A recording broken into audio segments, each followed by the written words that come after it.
tab. Where's that bad boy? YouTube. Which browser is this using? I need a new one. No, this is fine. I just needed to. Oh, it closed. What the? Where's this thing? Oh, was it closed? Let me move this over here and close that. And then I'm going to open this all the way up. Okay, cool. So it should be open now. Let me cancel YouTube. Okay, it's open. Cool. Where's my notepad? Okay. Bam. Let me scooch this over a little bit. And then last big step. Go ahead and turn on. Where's my dealie? Here we go. I got to do this. Bam. Cool. That works. And then I'm going to take those notes. I'm going to stick them behind my webcam so I can sit in front of it. Oh, that's so neat. Look at that. 3D. I'm going to scooch that over just a little bit. Bam. Cool. All right. All right. Just got to move some tabs around and we'll get started. Let me make a tweet.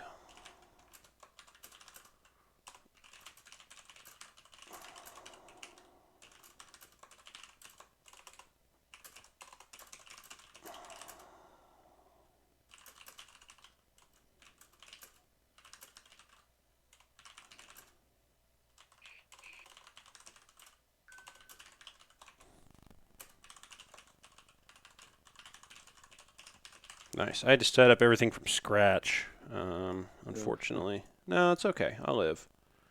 Great. That's live. Copy the link. Boom. Hello. How are you guys? It's been a long time since I've streamed with any sort of regularity, but here I am. It's nice. I miss it. I miss it. It's fun. I enjoy it a lot. I'm gonna put this one on the side. Yeah, that looks good. Okay. And then this needs to go here. Go ahead and delete that.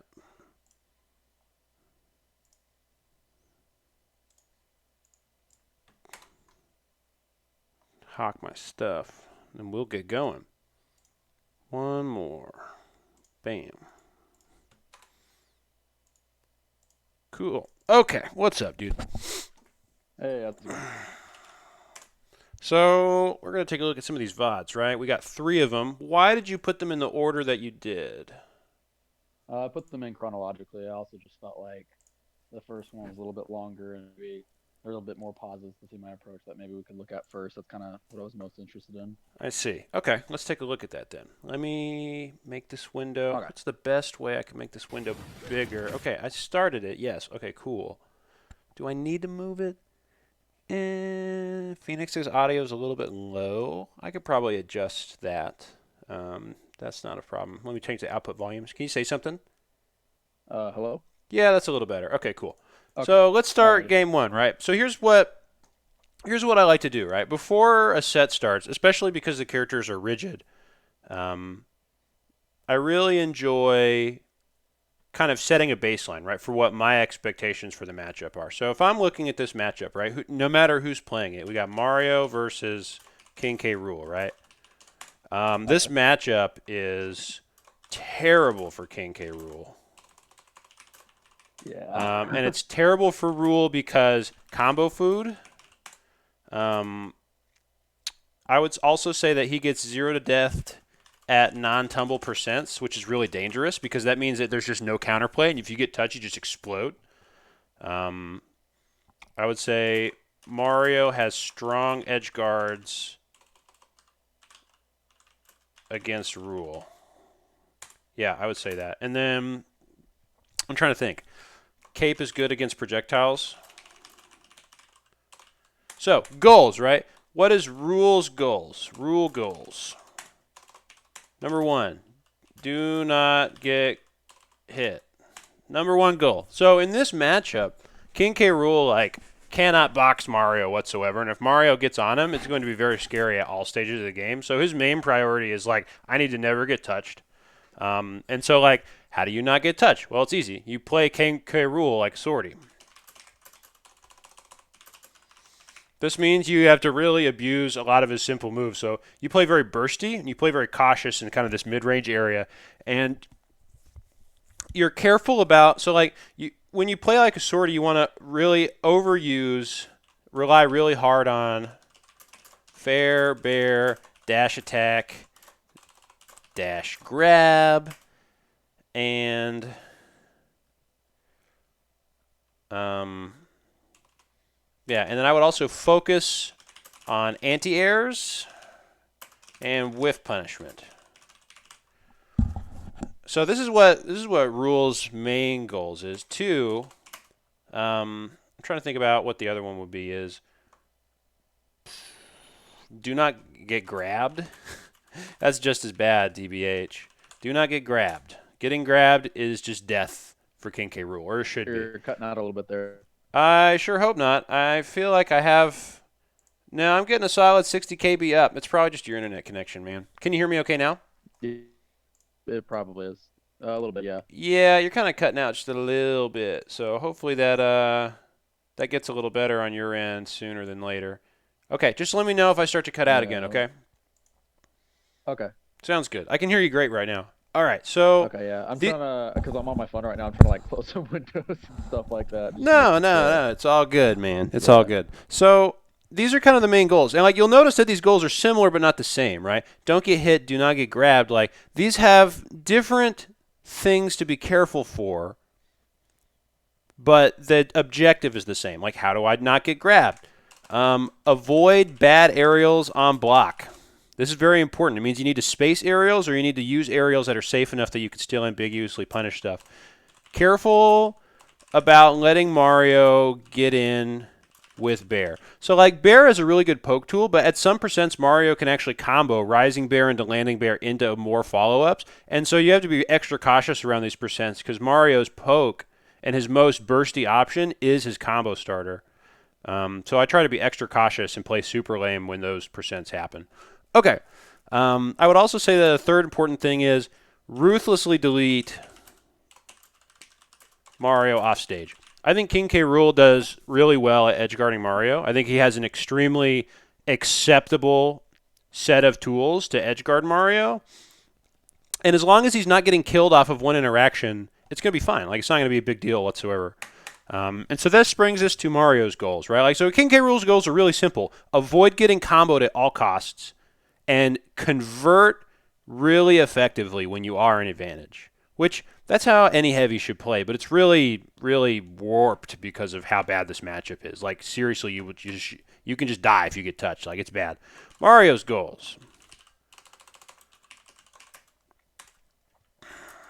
Number 1, do whatever you can to get stage control. I think this one is super important because if you can corner King K. Rool, you can force him to be really committal.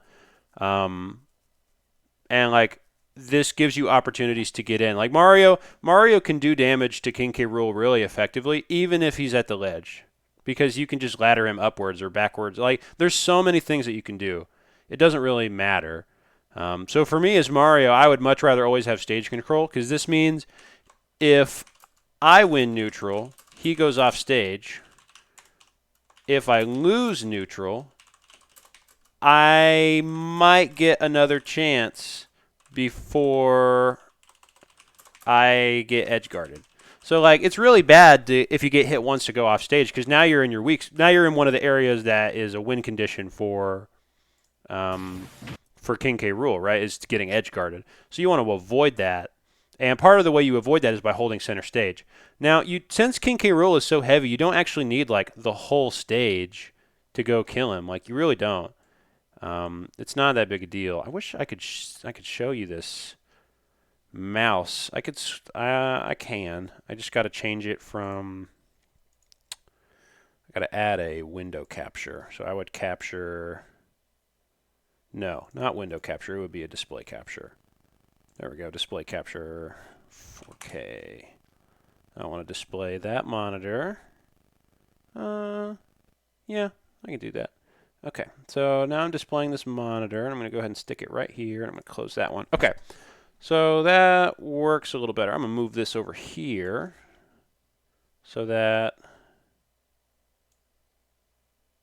Oh, it got smaller. That's fine. Maybe it's fine.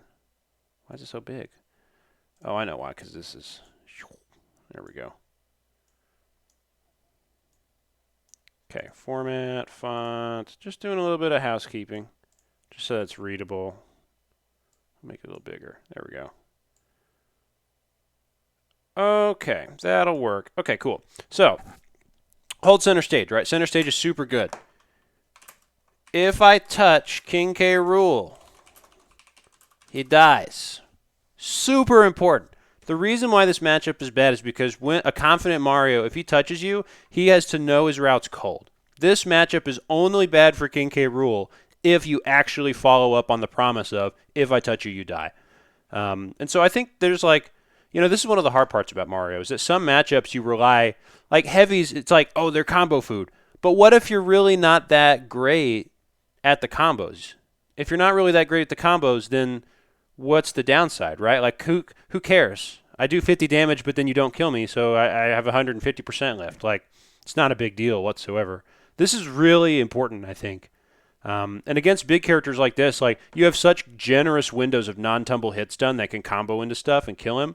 There's just no excuse. You have to commit. And every time you get your combo in and you do 30% and then they don't die for it, that's a stock that you could have been taken.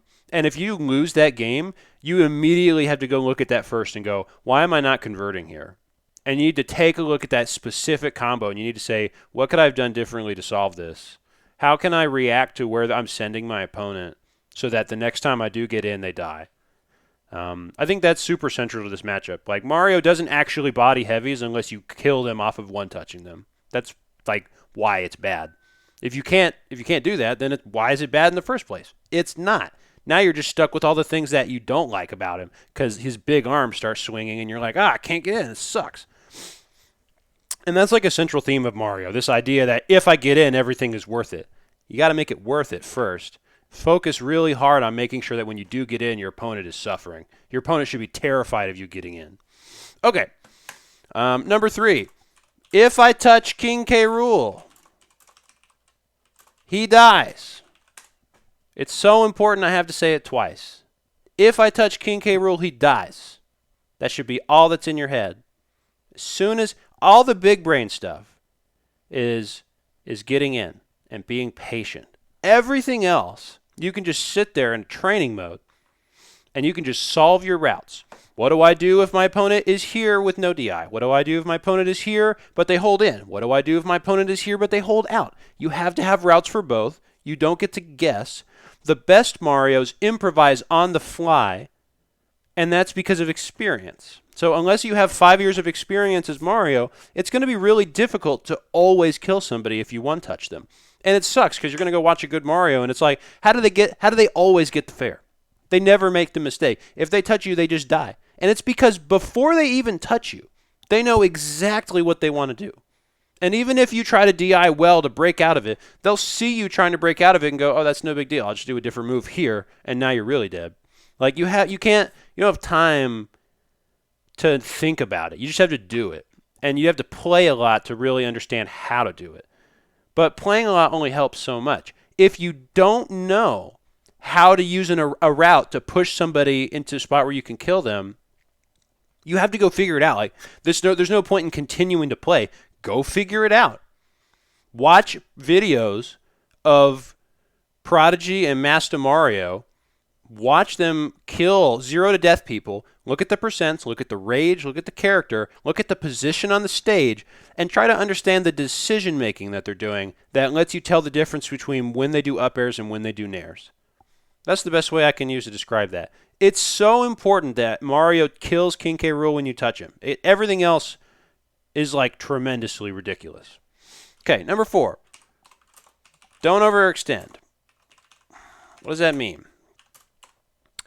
So Rool can actually contest Mario at his burst range.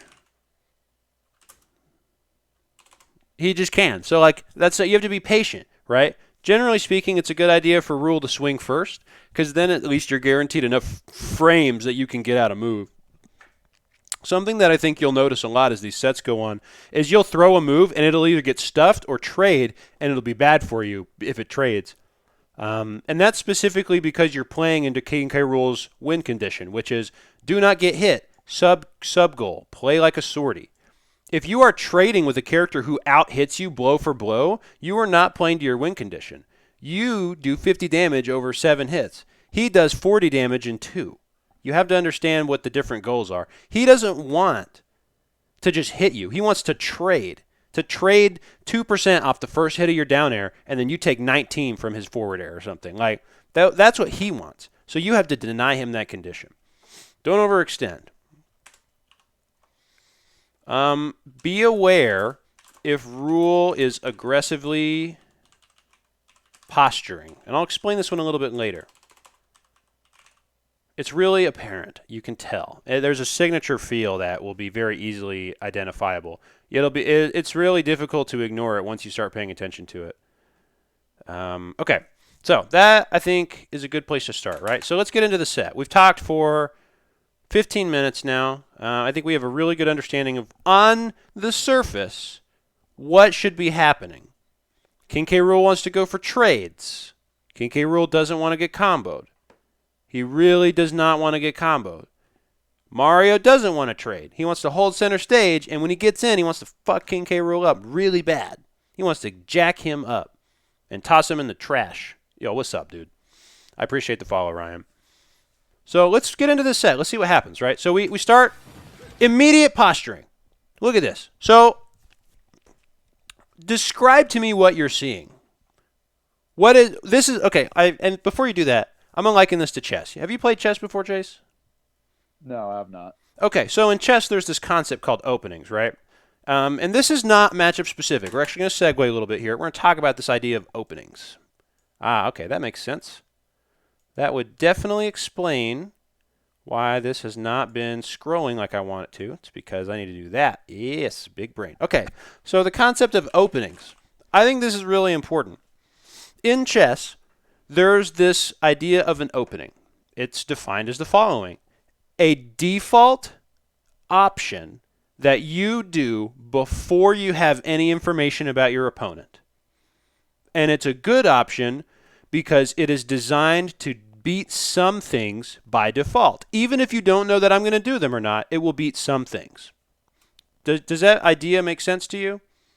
Yeah, absolutely. So in the beginning of a game in Smash, you can be aggressive or you can be defensive. But the goal is that whatever you do, you want to be covering something on purpose, right? So at the beginning of the game, what did you do? You dropped from the platform and charged water, right? Yeah. Okay, what did I do? You ran up and grabbed me. Yeah, I ran up and grabbed you. Why did I run up and grab you? What am I leaving myself open to here? What am I not covering? Like, how could you have beaten this immediately in here in hindsight, right? Looking at it. Maybe like a drop-down aerial or something like that. Yeah, you could have just run off the platform and, like, nared me, right? Or down aired or grabbed me or anything, right? You could have done any of those things. But you sat there and grabbed shield. Now, why would I drop from the platform and confidently run up and grab you? Is it because I'm just deciding to only cover that one option?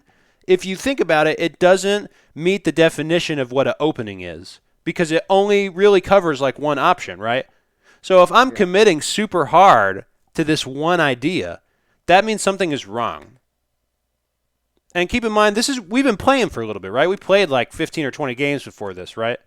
So what I'm doing, I'm not doing an opening.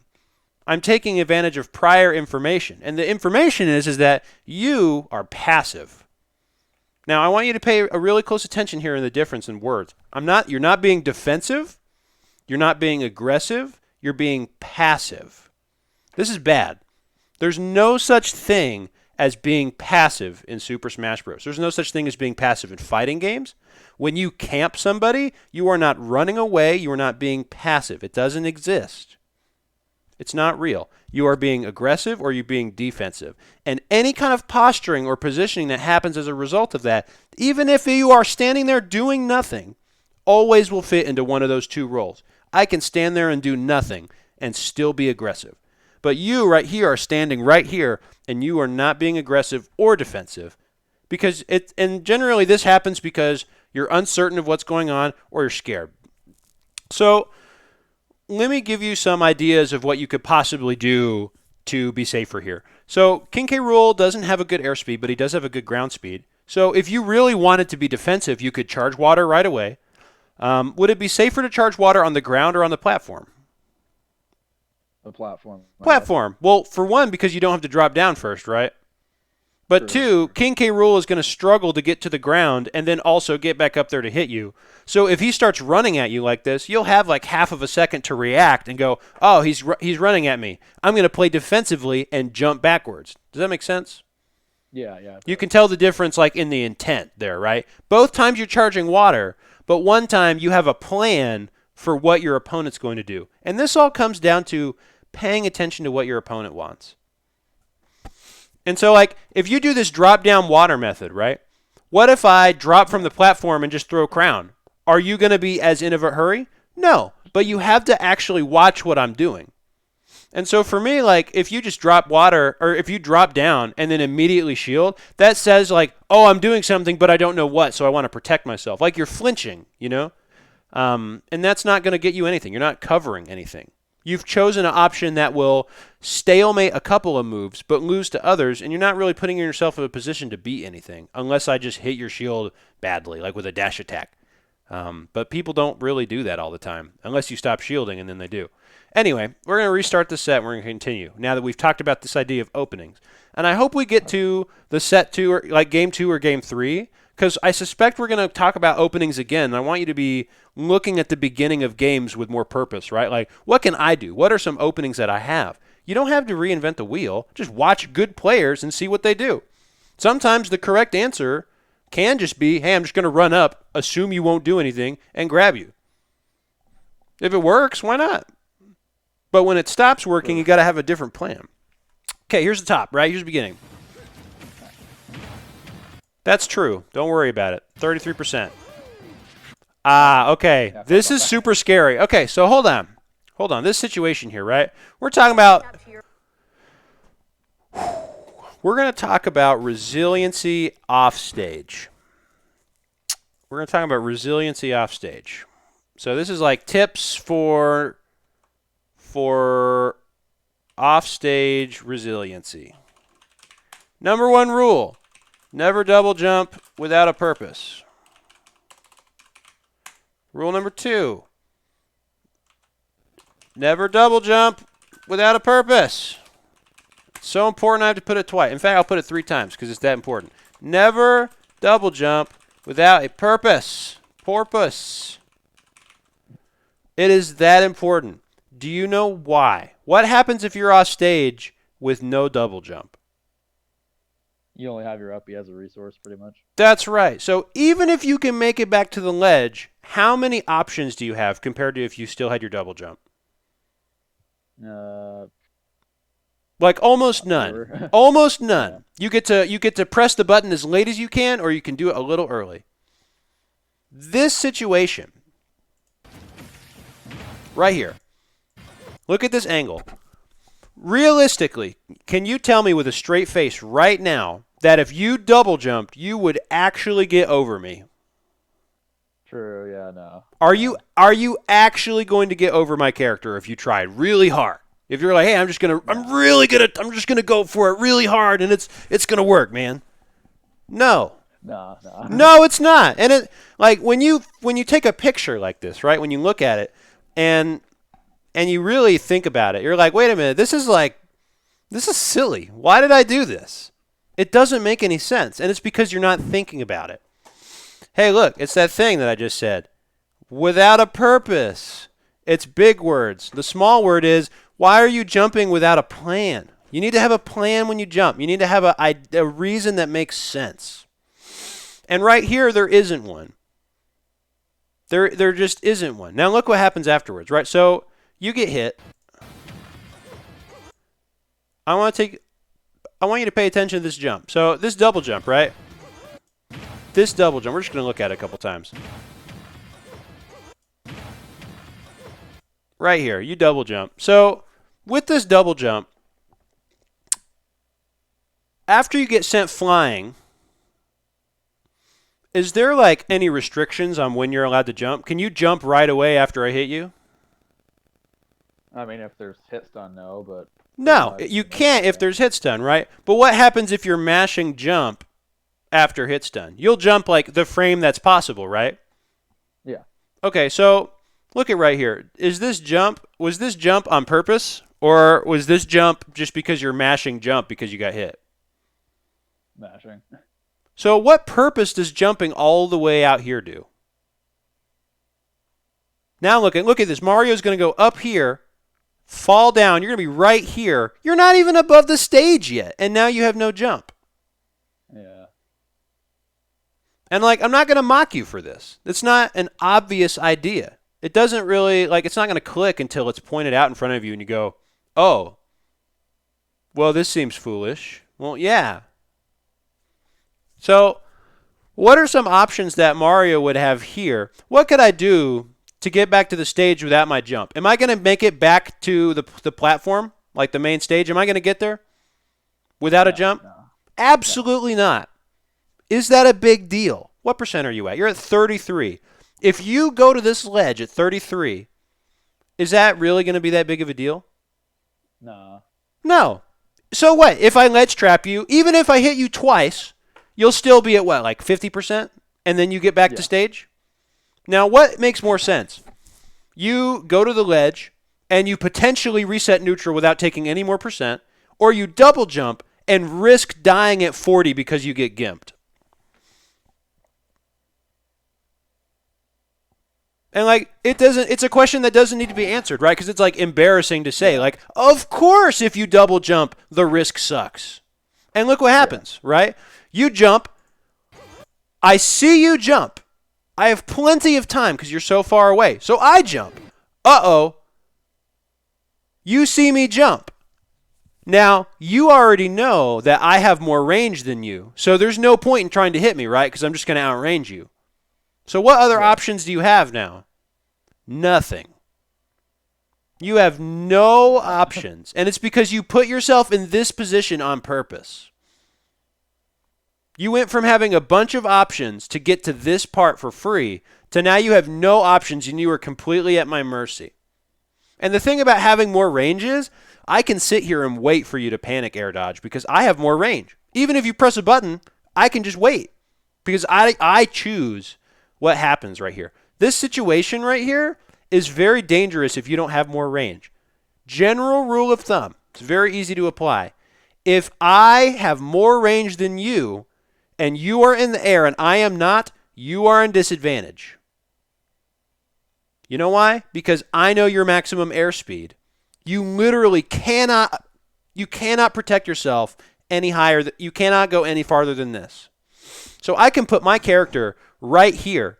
And as you're drifting this way, I take my character and I also drift that way. And so I am just sitting here in this uncomfortable space outside your burst range for like 2 seconds. And you can do nothing about it. That's why it's bad. So let's see what happens. I think that you're going to either press nair or air dodge. You air dodge. Cool. I get a hit in. This back air, right? That back air would have hit you even if you'd have naired in. There's nothing you can do. So now think about this again. Let's take a look at this. You get hit. Okay. This is even worse, right? Now you're starting to go off stage and you have no jump. And you're already at 51 off of a grab, right? And this could have been avoided if you'd have just gone to the ledge. You could have just been at the ledge and saved 15%. Like, you're going to the ledge anyway now, right? It's not like you're going to get past me now. Definitely not. So, like, why not just go to the ledge in the first place and save yourself the health? What's scary about being at the ledge? It's not really that scary. Like, it's fine. It's not a big deal to get ledge trapped. It's not a big deal. I have to write that down. It's important, right? It's not a big deal. It's not. It's the beginning of the game. You have all your stocks. You were at 35, 33 and a half. Like, who cares? If I was Mario, I'd be chilling. You know why? Because I'm thinking all I got to do is get in and I kill him. Why are you in a hurry? Like, what's the panic? What's the reason to, like, freak out, you know? I didn't notice this, but I appreciate the follow. Sakanu, I guess? I don't know. Sometimes words kind of get me. So let's continue, right? So what happens? I go for a zone 8. So this fair, right? That fair, what am I covering? Almost anything where I would try to get right back to the stage. I feel like. Yeah, right? So that fair, I'm throwing that fair on purpose. Not because I want to hit you, but because if you try to be aggressive again, now you're off stage with no jump. Does that make sense? Yeah. Now take a look at the risk reward, right? I throw this fair, I didn't hit you. Do I lose anything? No. No. You have to go to the ledge anyway. This is a really important idea that's not talked about a lot. So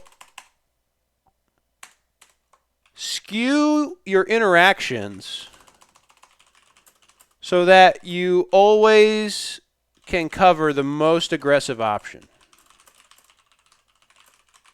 If you want to be consistent at this game, right? If you want consistency, you always have to cover the reversal first. So right here, let's see what happens. I cover the reversal because you said I want to reset to neutral. So I'm going to cover the high recovery. Cool. Now I'm going to cover this fair. Maybe you're going to try to force your way in. I cover that. By covering your most aggressive and immediate rewarding items, even if I don't hit you, I still am ledge trapping you. And then if you are aggressive, then I win. Like, this is really important. Like, I'm choosing options that either let me win or make me go even and I don't lose. Where you are picking options where you might win, but you also might lose really bad. And that, like, when you add those things together, it doesn't make sense. If you add a +1 and a 0 together, you get 1. But if you add a +1 and a -3 together, you get -2. Your options don't add together in a way that makes sense. The only time you can ignore risk-reward math like that is if you know exactly what your opponent wants. If you know exactly what they're going to do, it doesn't matter the risk you take because you know what they're going to do. But you don't know what I'm going to do. And because you try to force your way in here with these decisions that don't have good risk-reward, I don't know that you're going to jump. I'm just covering options. But I'm covering options in a way that lets me deal with people who try to get it back in aggressively and also not lose anything if I'm not aggressive. So you got to try to think some more about, like, if I'm Mario, right? What can I do to force situations like this where I either win or I don't lose? I don't want to win or lose. I want to win or don't lose so that I get another chance to win or not lose. Because here's the thing, like, if you can set it up so that I either win or don't lose, why not do it again? I'm going to do that situation again where I win or don't lose. You can do it as many times as you want because there's no risk of losing. It's really important that you try to mitigate risk where you can. Okay, we're going to continue. We're like 4 seconds into the VOD. This is why sometimes I like to ask for 2 or 3 VODs, but like this is the first time that we've really sat down and done a coaching session. So like I like to talk about a lot of this stuff initially because I just want to make sure that you avoid these like critical weaknesses, right? That you avoid these really, really bad default options and that you have a plan and that you're using your moves with purpose. Because when you're not, all of these things kind of combine, right? You get this concept called autopiloting. And I think that's what's going on here. You jump at a disadvantage, not because it's the best option. You're doing it because it's just what you do. You always do this. You don't think about it. It happens automatically, like breathing. You didn't even know you did it until I told you did it. That's how automatic it is. And it's dangerous because if I have a play style that covers those options, you're going to lose over and over again, and you're never going to understand why you're losing.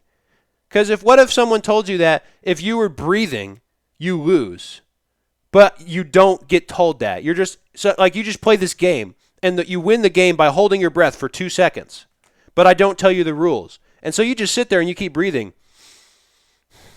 You just lost. Well, how did I lose? You just lose. You lost. But I don't understand why I lost. So you play the game again. Okay, let's play. Don't lose. Oh, you lost. I didn't do anything. How did I lose? I didn't do anything wrong. But you did. You can't fix problems that you're not aware of. And autopiloting is a result of those kind of complacent ideas. The end goal is, right, if you could boil it all down to a sentence, always have a plan. Right? Never jump off, never double jump without a purpose. There are plenty of purposes for double jumps. If you double jump and you get hit and you have a purpose for it, you're like, hey, I took this risk and it didn't pan out, so I lose. That's okay. You have a plan. There's nothing wrong with having a plan that doesn't work out. You can just revise your plan. What I don't want you to do is not have a plan. Not having a plan is the worst thing that you can do. It's just never going to be successful because eventually your autopiloting is going to lose to somebody who has a plan that beats your plan. And if you don't have a backup plan or a way to change it, that's it. Like this right here is like we're playing rock, paper, scissors, and you just pick paper every time. And sure, you feel really good because you always beat up on the rocks, but then you're just going to run into a player. He might be worse than you, but he just plays scissors once. And you're just like, well, what do I do? I've always done paper. Why isn't it working now? I thought paper was great. I thought I was getting better. What's wrong? Okay, let's continue. The ledge trap, right? So let's take a look at what happens first. Neutral get up. This is pretty straightforward, right? So if I'm sitting here in shield, you can only grab in which direction? Which way can King K. Rool grab in this direction? In front of himself. In front of him. Am I spaced to where if you do neutral get up, I can grab you? Yeah. Yes. Okay. Let me give you a really important piece of information that you should know. Online, shield grabbing neutral get up is reactable. My grab is frame 8. If you neutral get up, I can grab you on reaction. You're not going to be able to spot dodge. You're not going to be able to jab. You're not going to be able to roll. You are going to get grabbed. It's going to happen. So you need to respect that even though you're playing online, this is not an online interaction. If I am sitting here covering default options, if I'm sitting here, you don't know if I'm looking for grab. But if I am, and you do neutral get up, you're going to lose. So just keep that in mind. I would maybe be careful about deliberately doing neutral get up if your opponent is positioned like I am. And this is a common position for ledge trapping, especially at the beginning of a set, if you don't know what's going on. The risks are low. I don't want to get reversaled, so I'm just going to sit here and see what you do. Oh, you did neutral get up. I continue my advantage state. It doesn't have to be like that. But here, it does because you neutral get up. So just something to keep in mind. Okay. You are at 54. Look how many times I pummel you. Count. How many times did I get pummels? 4 pummels. Bro, you have to start mashing grabs. You have to start mashing grabs. So let's say a pummel is 2%, right?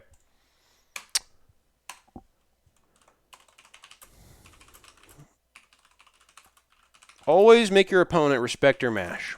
Let's say you get grabbed 3 times, okay? Now, if you get grabbed 3 times and pummels do 2%, just an example, and you don't mash, over 3 grabs, you're going to take like 30%. Or maybe like over or like 20%. 20% over 3 grabs if you don't really mash. Now, if you do mash, you might take 12, 8, 10. It matters. How many times do you think you lose sets because you just barely die from something? Are there times where like you have really good DI but you just barely die in the corner or you barely die off the top? Yeah. There's a lot of times where I think you would actually live situations if you would just mash properly. Now, knowing that, I'm going to give you a good rule of thumb. For every 25%, you get 1 pummel against a good masher. So if I'm at 50, if I grab you at 54, I think if you have decent mashing online, I get 2 pummels and then I have to throw you because you're gonna mash out. Because I want to throw you because throws do a lot more damage than pummels. So if I get greedy and pummel you too much and you break out, you take 6% instead of 25. My up throw does 20%. And then you took 7 damage and pummels on top of it. And now you're taking 27% because you got grabbed. And you're in disadvantage. It's not sustainable. It's not how you win. So let's take a look at this, right? You're at 50%. You should be getting pummeled twice. Why would I pummel more than twice on purpose? Let's pretend that I don't know who... Yeah. Let's pretend I don't know who you are. What is one really obvious reason why I would pummel way more over my 1 every 25% rule? Because maybe if I do mash out, I'm still kind of off stage. No, And the you answer start is simpler maybe than that. I don't know if you're wait. going to mash or not. So the first thing I'm going to do is I'm going to sit here and pummel you until you start mashing. You know how I can tell that you're mashing? Your character starts flashing. Oh, okay. Look, your character isn't wriggling, your character's not mashing. Even online, I can start pummeling you, and if your character does not show the wriggling animation, I know for a fact you are not mashing. If you're not mashing, why am I in a hurry? I'm just going to sit here and pummel you 5 times, and then I'm going to throw you anyway. Don't let that be you. Good players will see you being lazy and will kill you for it or do extra percent. Always make them respect their mash. It doesn't even have to be a good mash, but force them to only do the correct number of pummels. It will save you percent and possibly stocks. Here's another problem. Down throw should not combo into anything until like 80%. And even then it only combos into like up tilt against a good masher. Now, if you were mashing already at the beginning, you would already be mashing right now. I would not get any confirmed damage off. But because you're mashing badly, why would I not go for extra damage? You're not mashing, so why not do the down throw? Down throw does combo into stuff against people who don't mash. This matchup's a lot harder if you don't match. What do? Up tilt. And it's guaranteed because you're a bad masher. You need to against characters like King K. Rool, against characters like Rob, especially, there's no excuse. Like you don't get to be bad at mashing. There's some characters like Wario where it doesn't really matter. It doesn't really matter if you're bad at mashing or not. You don't have a choice. You have to mash, and you always have to mash, and you have to get good at it. It is literally the difference between life or death. Part of the reason that makes King K. Rool bad is that good players can deny him his easy confirms. And if you sit here and you don't mash, you are literally saying you get to do easy setups on me because I won't fight you. Like, that's just inexcusable. That's not a winner's attitude. If you don't like mashing, you should go find a different game because there's about 5 or 6 matchups where mashing is required to not immediately die to several setups. And then at least against everybody else, you need to be mashing so you're not taking pummel damage. Okay, I've said enough on the matter. I think you understand how strongly I feel about pummeling and mashing. Let's see what happens here, right? What happens? You tell me. I'm not going to say anything, right? So I hit you with this down tilt. Good. The smoke disappeared and you didn't double jump, so you didn't buffer jump. Okay, what happens? Ah, you jump anyway. Okay, so this idea, right? I jump. Have I pushed the button yet? No. I just jumped, right? So, are you close enough to hit me? No. No, not really. So, if you double jump right now, and even if you get a half-second head start, do I have enough time to react to you double jumping and then follow you? Yeah, you do. Uh-huh. So what happens? You jump, I jump. Uh-oh. I'm in this spot again where I have more range than you. In fact, I could have up-aired and you probably would have died. But I was choosing a more conservative option coverage because I don't like to commit super hard without information. So like right here, it's the same situation. So what happens? You get hit by this weak fair. Okay, let's see what happens. Oh, it's that jump again, right? I don't press any buttons, but I jump. Can Mario hit me? No. You have to pay close attention to this, man. If you're facing your opponent, you don't get any options. Your most disjointed move is back air. If you are not facing me, you have to respect it. You don't get to ignore it. You don't get to say, well, maybe he won't. No. Respect it. And stop going high. Okay, so you get behind me, finally, right? You get to the ledge. Keep in mind, look at the percents. Look at how many seconds have elapsed into this game. We are 45 minutes into this coaching session. We are on the first VOD. Look how many seconds have elapsed. 15. I have taken 0.7%, and you are almost at 100%.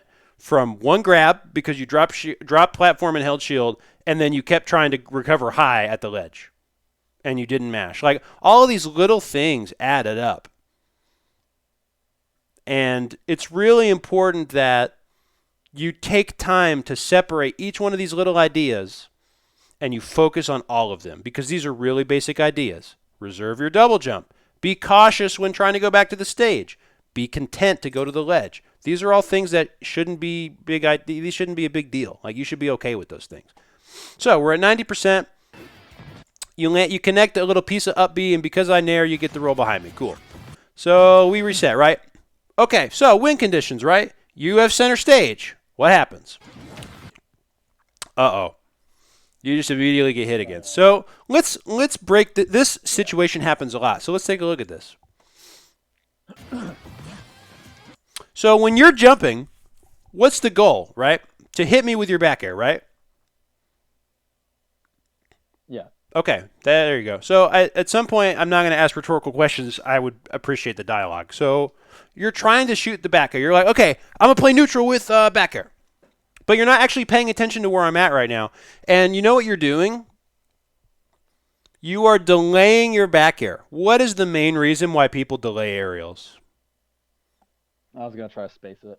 Yeah, to make it safe, to space it horizontally, but also to make it safe on block, right?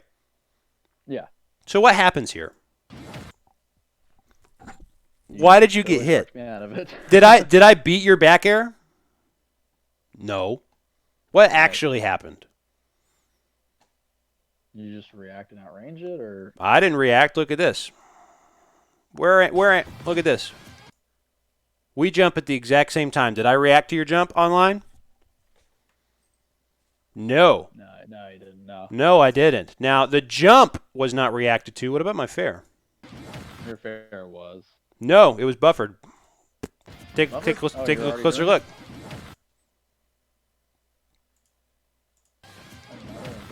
Yeah, that's a buffered rising fair. Why would I do a buffered rising fair before I know what you're going to do? Because I pressed the buttons before I knew that you jumped. Why would I jump early and swing? Perhaps I wasn't close enough to really do anything. You knew just be covering options. So it's this first one, right? Let's go back to the rule goals. Play like a sortie. So the thing about this is that a big part of King K. Rule's goal is he wants to make you want to approach so that he can whiff punish. And then when you start getting more cautious and reserved, then he starts being more aggressive. So at this moment right here, the thought process is, I don't think he'll be aggressive. So instead, I'm going to sit here and I'm going to space an early forward air to stuff him if he tries to space back air. Early fair, because I'm covering space. Okay, this is hard to describe, but I'm going to describe it as best I can. The purpose of a sword. It is, I'll tell you what it's not.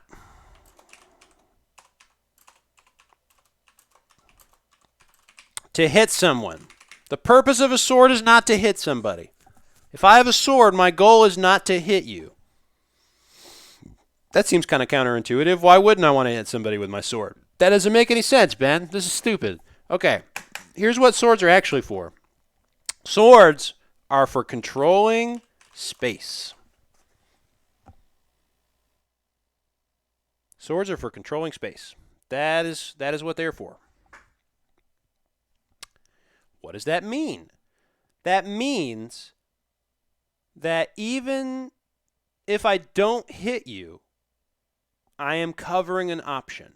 So let's take a look at this fair again, right? Let's take a really close look at this fair. So I did this fair without knowing what you were going to do, right?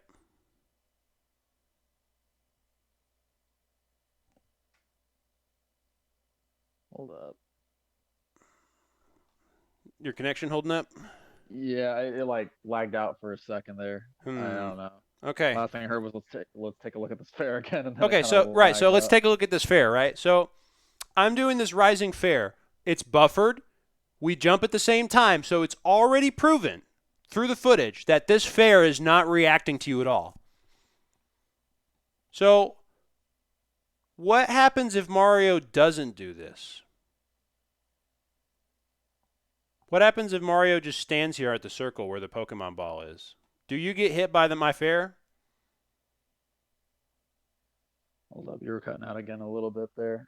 Okay, I'll start my thought process over again, right? So I'm doing this rising fair. We've established that I'm not reacting to you. I'm just throwing it out. Yeah. If Mario doesn't jump and he just stands right here at the center of this Pokeball, do you get hit by that fair all the way over No. here? No, you don't. Why am I throwing that fair if you might be over here? Because you can be over here. I am using my fair to control space. If I approach with this fair and don't hit you, I don't care. If you stand over here and I fair empty space, it doesn't matter. You know why? Because I had a purpose. The purpose is controlling space. So if I'm controlling this space, what happens if you do enter that space? Uh-oh, you get hit. Do you see where I'm going with this? Yeah. So let's take a look at the risk again, right? So we're going to compare it with how we've been talking about risk before. Can you summarize what I have described as a good risk-reward situation? What's a good situation to put yourself in? Where you can't lose and you might win, basically. Yeah, so you're not guaranteed to win, but you definitely won't lose. Or you probably won't lose. And you probably might win. So if I'm fairing this empty space, I probably won't lose because I'm so far away that you can't hit me. But if you do approach, I win. Okay. So if we're at these spacings, right? As Mario, what do you have to do? Let's reverse this situation, right? If you wanted to prevent me from safely spacing a landed delayed fair, how can you reverse this situation so that you stuff me? You have to think about your back air, right? Your back air is your most disjointed move. What if I told you, this is going to blow your mind. Remember, you know how I've been talking about all this stuff about how, like, swords and swordy and disjoints and all that? Check this out, dude. Mario back air is a sword. I want you to say that with me. I want you to listen. I want you to listen to yourself say the words. Mario bear is a sword.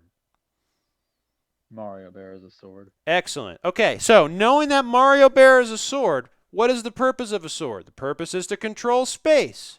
Let's take a look at this back air. Let's take a look at it really close, right? Are you trying to control space with your back air, or are you trying to hit me? Trying to hit you. Uh-oh. We got back to this other thing that I was talking about 5 minutes ago. What do you not do with swords? Hit people with them. Yeah. So, is it okay to go out and hit somebody with a sword? Yes. When? I'm going to tell you. There's a really easy word to describe it. Hitting someone with a sword is the mix-up, not the option. Not the default option. So essentially, if you go over there and you hit me, that should be a mix-up. That should surprise me. I should go, oh, I didn't know he was actually going to come over and hit me. When you watch really good Inkling players play, you've watched Cosmos play, right? Yes, a lot. How many times have you seen Cosmos like back air the ground in neutral and like back airs that are nowhere near where his opponent is? Too many times. Okay, what if I told you that Inkling's back air is a sword? I could see that. Okay, so if Inkling's back air is a sword, is Cosmos using Inkling back air to control space or hit someone? Control space. Uh-huh. He wins a lot of his games, doesn't he? Yeah. Definitely. Okay, so I want you to think about that, okay? Different characters have different swords, and not all swords are the same. Shulk has a really big sword, but it's slow, so he has to be like extra sword. He has his rules are even more weird than usual. Your sword is really fast, but it's not that big. Between you and me, who's got the bigger sword, objectively, between all of our aerials? Definitely you. Who's got the biggest sword? It's probably me. So let's take specifically a look, right? So let's take a look at these aerials. Bam. So forward air, right? Pay attention to two things. Where do I start? Kind of on the left side here. Where do I end? Woo! That's a big sword. Keep in mind that this is where my hitbox was originally. And King K. Rool is a big body. So I can stick myself out pretty far. What happens after I land? A lot of that space goes away. This is a very safe move. What about this one? It doesn't look like it, right? Don't pay attention to the cape. Pay attention to the gray circles. That's the actual hurt box. So it's like over here on the right side, I don't really cross this middle line very much.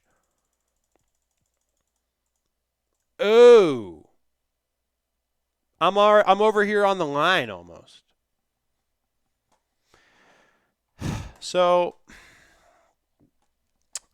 King K. Rool has a bigger sword than you do.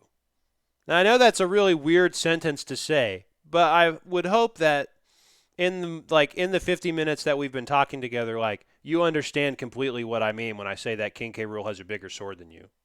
Now, yeah, the range to control space better. Yeah. Now, okay, so let's talk about some stuff. This forward air, right? This one that I hit you with. What's the obvious downside of going up in the air and rising with aerials? What happens if you hit someone's shield with it? Yeah, it's not safe. It's like super, super minus, right? So Yeah. what risk am I intentionally committing to cover this space ahead of time? Perhaps like a run-up shield or just something like that. Or a whiff punish, right? Because this fair is now like super laggy. Look at the landing frames. It's 11 frames of landing lag. And then on top of that, let's see how long it takes me to land.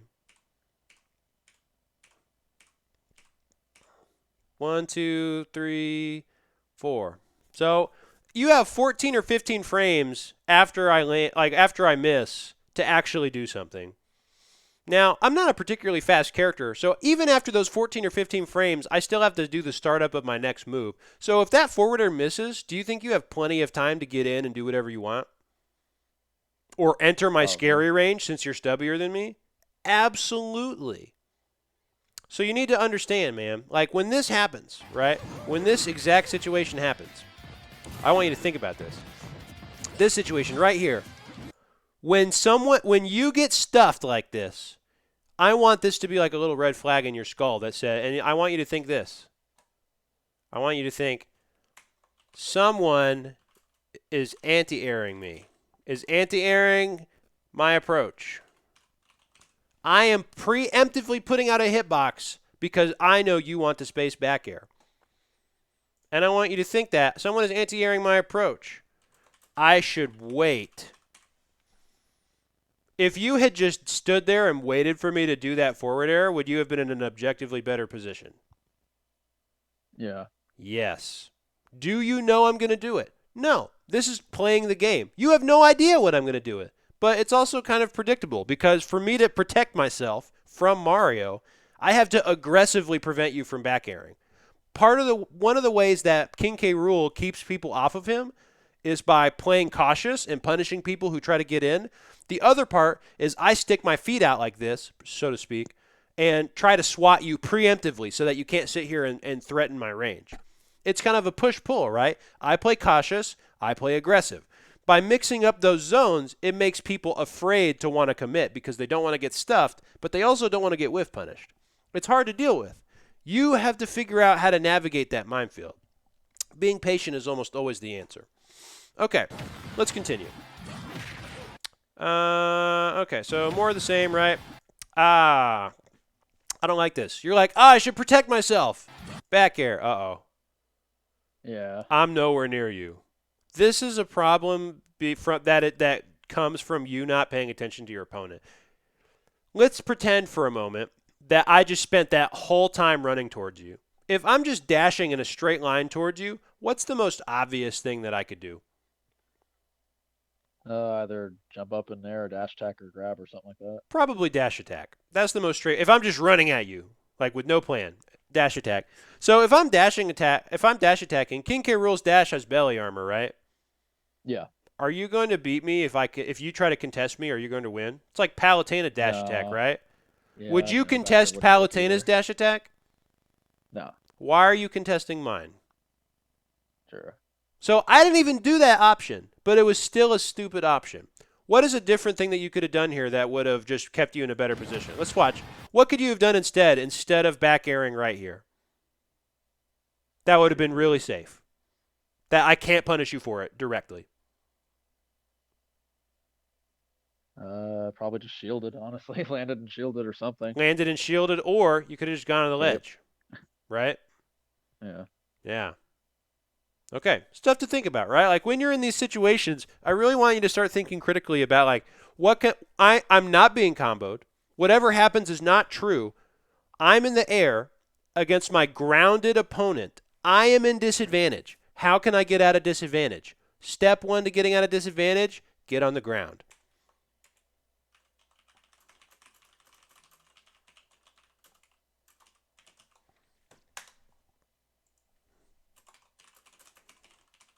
Landing on a platform doesn't count. Land on the ground. If you land on the ground and block, disadvantage is over. You're back to neutral. So look what happens. You back air. If you'd have just landed without doing anything and then blocked, would this crown have hit you? No, it wouldn't have. No, absolutely not. Keep that in mind. Like, you don't have to, like, if you're in disadvantage, you get in a hurry, right? You're in disadvantage. I'm in advantage. You are trying to skip a step. You don't just go from disadvantage straight to advantage yourself. That is called a reversal. What did I talk about really early on, right? A good plan beats things and doesn't lose to others. The most easiest way that you can make a good plan that doesn't suck is to always cover reversals first. So if I'm chasing you and I know it's not true, what am I going to do? I'm going to cover your most aggressive reversal option, which, as it stands, is you doing an aerial. So I say, hey, no reversals. And you go, oh, I was trying to reversal. Ouch. And like, I'm covering the reversal. You try it anyway, you're going to lose. If you just be a little bit more patient and not always try to get in, like, can you reset to neutral first? Just reset to neutral first. You don't have to hit me right away. You don't have to hit me for 20 seconds. You can just reset to neutral. You don't have to go straight from disadvantage to advantage. Going from disadvantage to advantage and skipping neutral is the mix-up. Going from disadvantage to neutral is the default option. I really want to make sure that's clear. It is always risky to try to directly go from disadvantage to advantage. And a good player is going to eviscerate you. They're going to destroy you because they're just going to sit there and this thing right here, going from disadvantage to advantage. I'm going to say, what is the quickest way you can go from disadvantage to advantage? I'm going to cover that one option safely. And then if you do it, why did I get hit? I didn't do anything wrong. Now you're back to playing the game where if you breathe, you lose. And you're autopiloting. Because you're trying to go from disadvantage to advantage, even though you don't even know that it's a lose condition against a careful opponent. This option where I cover your reversal with crown, I'm camping. When I am camping, I cover the mix-up. I am waiting for you to do the default option. When you can prove to me that you can do the default option, then I will stop caring about the mix-up and start caring about the default option. Because I understand that you're playing my game. But you're not playing my game right here. You're trying to play yours. And as long as you're trying to play yours, you're going to get bodied. You have to play my game when you're in disadvantage. Because when I'm in disadvantage, I have to play yours. If you are not in advantage, you don't dictate anything. Reset to neutral first, and then you'll get to dictate some stuff. Okay. Let's do like 3 or 4 more minutes, and we'll call it. Okay. Okay. So this is super easy, right? You get hit. So you jump and you try to do something with down air. Down air's not really disjointed, so you're not really going to beat anything. And you get spiked. Yeah. What could you have done here instead that would have probably not got you killed? Waited and then upbeat, or honestly anything other than jump up with it. Even let's just simplify it, right? I'm right. You're right here. Instead of double jumping and down airing, why not just upbeat a ledge? Yeah. Now watch this. Same thing. Where say you upbeat a ledge, right? and you're already safe here, and I do this back air. Back air is pretty laggy. You could have ledge dropped, down aired, and started a combo and probably done 80% to me right here if you'd have just gotten to the ledge before the back air came out. I was greedy and covered your reversal option because I was covering this. I said, hey, if you try to aggressively jump here, you're going to lose because I'm going to put a hitbox there. And all you have to do is your safe default option, and I will lose. I am going to commit to covering your mix-up. And since your mix-up, your most aggressive option, is your default option every time, you get walloped for it. Okay, this is a good stopping place. I think we talked about a lot. I think you're going to be able to combine the notes that I wrote down. And I think you're going to be able to go back to this hour that we've talked about. And you're going to be able to sit here, honestly, for like 2 weeks and just think about some of this information. And so, kind of to close all this, to wrap up, some general thoughts, right? That wrap up everything. Start thinking about controlling space with Mario's bear, like a sword. If you don't know how to do that, go watch sword players. Go watch somebody play Lucina and see what they do with her fair. And then I want you to do the exact same thing with your back air. Go watch Inkling. Go watch Cosmos use Inkling Bear and use Mario Bear the exact same way. And you'll have a really good head start on how to use the back air like a sword. So what else? Be stingy with your double jump, especially off stage. You're super vulnerable to getting reversaled. You finally ended up dying for it after a couple of times. You are really hasty to use your double jump when you don't need to. Don't be afraid to, quotation marks, settle for going to ledge. Going to ledge is not inherently bad. Like, obviously you don't want to be at the ledge, but it's also a guaranteed opportunity to reset things without getting reversal. And you should be willing to take that risk. You should say, hey, you know what? I got hit. I deserve it. I'm going to go to the ledge and I'm going to fix things. You have to be willing to own up to that. Say, yeah, I lost neutral. I'm going to put myself at the ledge on purpose to avoid further risk. And then I'm going to reset stuff. You just have to be willing to do that. Okay. I think that's pretty much everything. So I'm going to take these notes. I'm going to give you a copy of them. And this VOD is going to get uploaded to YouTube. Here's what I want you to do, right? So I want you we can do another lesson as soon as possible, a week from now, 2 weeks from now, a month from now. I don't care. Take these ideas and play again.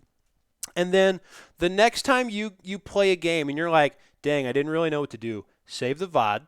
When you have 2 VODs, come get me. We'll do another lesson. Make sense? Okay. Okay, Yeah. So take some of these ideas, think about them. I want you to start deliberately tackling some of these autopilot bad ideas that you had. You've had them for months. And like, it's not really something that I can just explain to you in 5 minutes. It took me an hour to talk about a handful, a very small number of really basic ideas, because you have to watch yourself doing it. I can't just tell you. It doesn't sink in. You have to sit here and watch your mistake replayed over and over again while I say, this is what's happening and this is what you could do that will just give you better options. Like, you have to watch it happen to see the change. Okay, awesome. Thank you for doing this. We covered a lot. We covered a lot of basic things, but I also think that a lot of this stuff is really easy to understand. And the thing about all this is, of the stuff I talked about today, how much of it were you aware of? Like, on a scale of 1 to 10, how much did you already know? Like, scale of 1 to 10, I'd say like about 3. I Okay. guess. Some of it I was aware of. Like, I knew I kind of had a jumping habit. I kind of just didn't want to get nared down low and got too hasty with it before seeing what you were doing. But it's just like a generalized thing. Like, yeah, I probably jumped too much, but I don't know how. Yeah, true. And like watching, and like, I'm not telling you all the situations. I'm just pointing out the worst offenders, with the goal of making you think more critically about how you press your buttons. Okay, so that's good, right? Like, if most of the information is new, you should see a massive improvement like overnight, because all of a sudden you're going to go online to play and you're just going to be like, what if I didn't double jump off stage? and then you're magically going to start not dying at 35 off stage. You're going to be like, wow, recovering is so much easier because I'm Yeah. not getting gimped. Like, it'll be that night and day. Okay. Thanks, Nat. I appreciate that. I don't know. I really like coaching. I think this is my, I don't know if it's my calling. I really enjoy it. I think you're very good at it. I think you've been helpful. I think my coaching will outlast my competing by quite a bit, and I'm not really upset about that. I enjoy it. Okay, thanks, man. This concludes this session. Like I All right. said, think about some of this stuff. I'm gonna give you a copy of these notes. Implement some of it in your play. Make some new VODs, and then we'll go learn some new stuff when you're ready. Okay? All right, man. That sounds good. Thank you. I appreciate it. Sounds good, man. Okay, thanks everybody for tuning in. I appreciate it.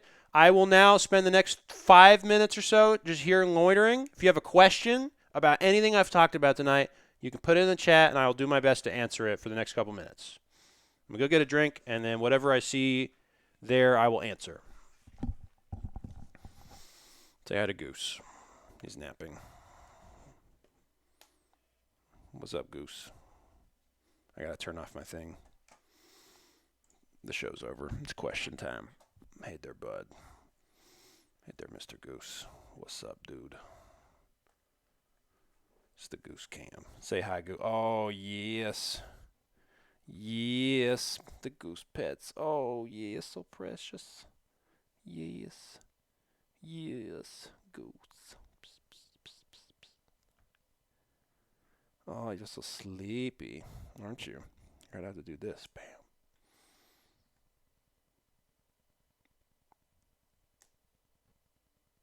Nice. The little goose. Oh, yes. Yes, you're spoiled. So spoiled. Thanks for the bits. Sweet. Spoiled goose. Oh, yes. He got so big. He used to be tiny goose, and now he's big goose. You spoiled. Okay. Ugh.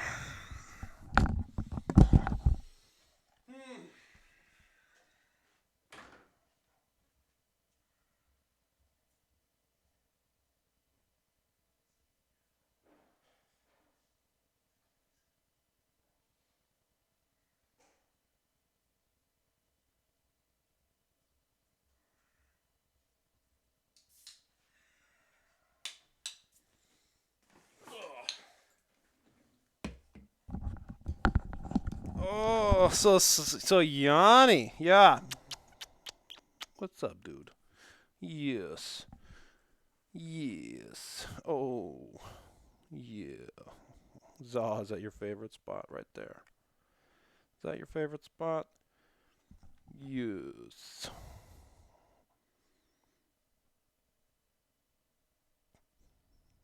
Yeah, right there on your scent gland. You're a sucker.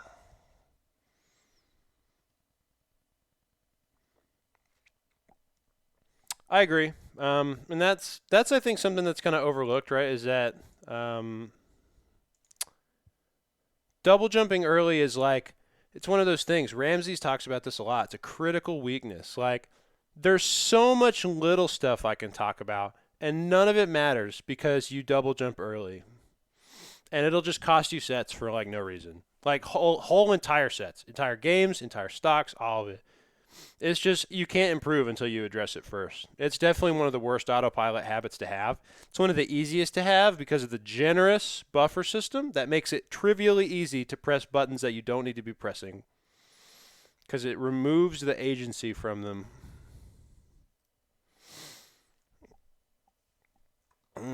Okay, well, I don't have any questions, it looks like, so I think that's I'm going to call it. Like I said, generous. Thank you very much for everybody who tuned in. That's all I really have.